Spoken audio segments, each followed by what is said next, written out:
ನಮಸ್ಕಾರ ಸ್ನೇಹಿತರೆ, ಕನ್ನಡದಲ್ಲಿ ಮಾಹಿತಿ ಯೂಟ್ಯೂಬ್ ಚಾನಲ್ಗೆ ತಮ್ಮೆಲ್ಲರಿಗೂ ಸ್ವಾಗತ. ಇನ್ನೂ ಯಾರು ನಮ್ಮ ಚಾನಲ್ನ ಸಬ್ಸ್ಕ್ರೈಬ್ ಮಾಡ್ಕೊಂಡಿಲ್ಲ ಅಂಥವ್ರು ಸಬ್ಸ್ಕ್ರೈಬ್ ಮಾಡ್ಕೊಳ್ಳಿ. ನಾವು ಮಾಡುವ ಎಲ್ಲ ಯೂಸ್ಫುಲ್ ಕಂಟೆಂಟ್ಗಳ ಬಗ್ಗೆ ನಿಮಗೆ ನೋಟಿಫಿಕೇಶನ್ ಬರುತ್ತದೆ. ಸೊ KPSC ಕಡೆಯಿಂದ ಸುಮಾರು 150 PDO ಅಂದರೆ ಪಂಚಾಯತ್ ಡೆವಲಪ್ಮೆಂಟ್ ಆಫೀಸರ್ ಹುದ್ದೆಗೆ ಅರ್ಜಿಯನ್ನು ಕರೆದಿದ್ದಾರೆ. ಸುಮಾರು 150 ಪೋಸ್ಟ್ಗಳಿವೆ. ಅರ್ಜಿ ಸಲ್ಲಿಸಲು ನಿಗದಿಪಡಿಸಿರುವ ದಿನಾಂಕ ಬಂದ್ಬಿಟ್ಟು 15/4/2024.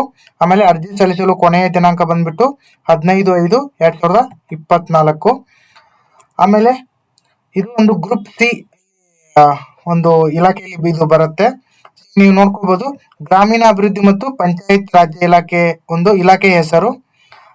ವೇತನ ಶ್ರೇಣಿ ಬಂದ್ಬಿಟ್ಟು ಸ್ಟಾರ್ಟಿಂಗ್ 37,000ದಿಂದ 70,000ವರೆಗೆ ಇರುತ್ತದೆ. ಶೈಕ್ಷಣಿಕ ವಿದ್ಯಾರ್ಹತೆ ಬಂದ್ಬಿಟ್ಟು ಡಿಗ್ರಿ ಮುಗಿದಿರಬೇಕು. BA ಅಥವಾ BBA ಅಥವಾ BCom ಅಥವಾ ಯಾವುದೇ BCA ಯಾವುದೇ ಒಂದು ಡಿಗ್ರಿ ಆದರೂ ಎಲಿಜಿಬಲ್ ಅಂತಾನೆ ಹೇಳ್ಬೋದು. ಈ ವಿಡಿಯೋದಲ್ಲಿ ನಾನು ಏನು ಕ್ವಾಲಿಫಿಕೇಶನ್ ಬೇಕು, ಆಮೇಲೆ ಫೀಸ್ ಸ್ಟ್ರಕ್ಚರ್ ಏನು, ಆಮೇಲೆ ವಯೋಮಿತಿ ಏನು, ಇದ್ರ ಬಗ್ಗೆ ಹೇಳ್ತೀನಿ. ಆಮೇಲೆ ನೆಕ್ಸ್ಟ್ ವಿಡಿಯೋದಲ್ಲಿ ಹೇಗೆ ಅಪ್ಲೈ ಮಾಡೋದಂತ ನಾನು ತಿಳಿಸ್ಕೊಡ್ತೀನಿ. ಶುಲ್ಕ ಯಾವ ರೀತಿ ಇರುತ್ತೆ ಅಂತ ನಾವು ನೋಡೋದಾದ್ರೆ, ಸಾಮಾನ್ಯ ಅಭ್ಯರ್ಥಿಗಳಿಗೆ 600 ರೂಪಾಯಿ ಇರುತ್ತದೆ. ಆಮೇಲೆ 2A 3A 3B ದವರಿಗೆ 300 ರೂಪಾಯಿ ಇರುತ್ತದೆ. ಆಮೇಲೆ ಮಾಜಿ ಸೈನಿಕ ಅಭ್ಯರ್ಥಿಗಳಿಗೆ 50 ರೂಪಾಯಿ ಇರುತ್ತದೆ. ಪರಿಶಿಷ್ಟ ಜಾತಿ ಮತ್ತು ಪರಿಶಿಷ್ಟ ಪಂಗಡ ಪ್ರವರ್ಗ 1 ಅಂದ್ರೆ ಕ್ಯಾಟಗರಿ 1 ದವರಿಗೆ ಯಾವುದೇ ಒಂದು ಶುಲ್ಕ ಇರುವುದಿಲ್ಲ. ಪತ್ರಿಕೆ 1 ಮತ್ತು ಪತ್ರಿಕೆ 2 ಅಂತ 2 ವಿಭಾಗಗಳಾಗಿ ಇದನ್ನ ವಿಭಜಿಸಿರುತ್ತಾರೆ. ಇದರಲ್ಲಿ ಸಾಮಾನ್ಯ ಜ್ಞಾನ ಅಂತ ಒಂದು ಬರುತ್ತೆ. ಇದರಲ್ಲಿ ನೀವು ನೋಡ್ಬೋದು ಯಾವ್ಯಾವೆಲ್ಲ ಒಂದು ಸಬ್ಜೆಕ್ಟ್ಗಳು ಇರುತ್ತೆ. ಸ್ಟಡಿ ಮಾಡೋಕ್ಕೆ ಸಾಮಾನ್ಯ ವಿಜ್ಞಾನ ವಿಷಯಗಳು, ಭೂಗೋಳಶಾಸ್ತ್ರ ವಿಷಯಗಳು, ಸಮಾಜ ವಿಜ್ಞಾನ ವಿಷಯಗಳು, ಇವೆಲ್ಲ ಒಂದು ಸಬ್ಜೆಕ್ಟ್ ಇರುತ್ತೆ. ನಾನು ಇದನ್ನ ಡಿಸ್ಕ್ರಿಪ್ಷನ್ ಅಲ್ಲಿ ಕೊಟ್ಟಿರ್ತೀನಿ, ನೀವು ಇದನ್ನ ನೋಡ್ಕೋಬಹುದು. ಆಮೇಲೆ ಗರಿಷ್ಠ ಅಂಕಗಳು ಬಂದ್ಬಿಟ್ಟು 100 ಇರುತ್ತೆ. ಆಮೇಲೆ 1.5 ತಾಸು ಇದು ಎಕ್ಸಾಮ್ ಅವಧಿ ಬಂದ್ಬಿಟ್ಟು, ಆಮೇಲೆ 1/4 ನೆಗೆಟಿವ್ ಇರುತ್ತೆ. ಅಂದ್ರೆ 4 ತಪ್ಪಾದ್ರೆ 1 ನಿಮ್ಮ ಸರಿಯಾದ ಉತ್ತರ ತಪ್ಪಾಗುತ್ತದೆ.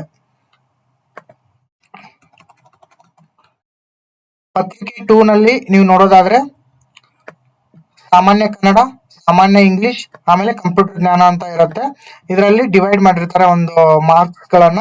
ಇದಕ್ಕೆ 35, ಇಲ್ಲಿ ಸಾಮಾನ್ಯ ಇಂಗ್ಲಿಷ್ಗೆ 35, ಆಮೇಲೆ ಕಂಪ್ಯೂಟರ್ ಜ್ಞಾನಕ್ಕೆ ಇದಕ್ಕೆ 30 ಅಂಕಗಳಿರುತ್ತೆ. ಇದು ಗರಿಷ್ಠ ಅಂಕಗಳು ಬಂದ್ಬಿಟ್ಟು 100 ಇರುತ್ತೆ. ಆಮೇಲೆ 2 ಗಂಟೆ ಅವಧಿ ಇರುತ್ತೆ. ಇದಕ್ಕೂ ಕೂಡ 1/4 ನೆಗೆಟಿವ್ ಮಾರ್ಕಿಂಗ್ ಇರುತ್ತೆ.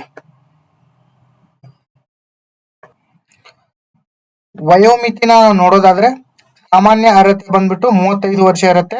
ಆಮೇಲೆ 2B 3A 3B ದವರಿಗೆ 38 ವರ್ಷ ಇರುತ್ತೆ. ಕ್ಯಾಟಗರಿ 1 ಮತ್ತು ಪರಿಶಿಷ್ಟ ಜಾತಿ ಪರಿಶಿಷ್ಟ ಪಂಗಡದವರಿಗೆ 40 ವರ್ಷ ವಯಸ್ಸಿನ ಸಡಿಲಿಕೆ ಇರುತ್ತೆ.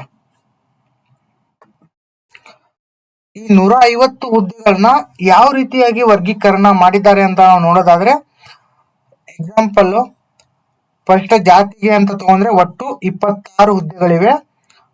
ಆಮೇಲೆ ಒಟ್ಟು ಟೋಟಲ್ ಆಗಿ 150 ಹುದ್ದೆಗಳಲ್ಲಿ 3B ಅಂತ ತಗೊಂಡ್ರೆ 7 ಹುದ್ದೆಗಳಿವೆ. ಆಮೇಲೆ ಪ್ರವರ್ಗವನ್ನು 2A 3A 3B ಇವನ್ನೆಲ್ಲ ನೀವು ನೋಡ್ಕೋಬಹುದು. ಒಂದು ಅಪ್ಲಿಕೇಶನ್ ಹಾಕುವಾಗ ನಿಮ್ಗೆ ಯಾವ್ದಾದ್ರು ಬಗ್ಗೆ ಡೌಟ್ ಬಂದ್ರೆ ಇಲ್ಲಿ ಕೆಳಗೆ ಕಾಣ್ತಿರೋಕ್ಕಂತ ಒಂದು ಫೋನ್ ನಂಬರ್ಗೆ ನೀವು ಕಾಂಟ್ಯಾಕ್ಟ್ ಮಾಡಿ ನಿಮ್ಮ ಒಂದು ಡೌಟ್ನ ನೀವು ಕ್ಲಿಯರ್ ಮಾಡ್ಕೋಬಹುದು. HK ಸಂಬಂಧಿಸಿದಂತೆ ಎಷ್ಟು ಹುದ್ದೆಗಳಿವೆ ಅಂತ ನಾನು ಈಗಾಗಲೇ ಒಂದು ವಿಡಿಯೋ ಮಾಡಿ ಹಾಕಿದ್ದೀನಿ, ನೀವು ಅದನ್ನು ನೋಡ್ಕೊಂಡ್ ಬರ್ಬೋದು. ಆಮೇಲೆ ಹೇಗೆ ಅಪ್ಲೈ ಮಾಡೋದು ಅಂತ ನಾನು ನೆಕ್ಸ್ಟ್ ವಿಡಿಯೋದಲ್ಲಿ ತಿಳಿಸ್ಕೊಡ್ತೀನಿ. ಇದೇ ತರನಾದಂತ ಒಂದು ಯೂಸ್ಫುಲ್ ಕಂಟೆಂಟ್ಗಳ ಮಾಹಿತಿಗಾಗಿ ನಮ್ಮ ಯೂಟ್ಯೂಬ್ ಚಾನಲ್ನ ಸಬ್ಸ್ಕ್ರೈಬ್ ಮಾಡಿ. Thank you.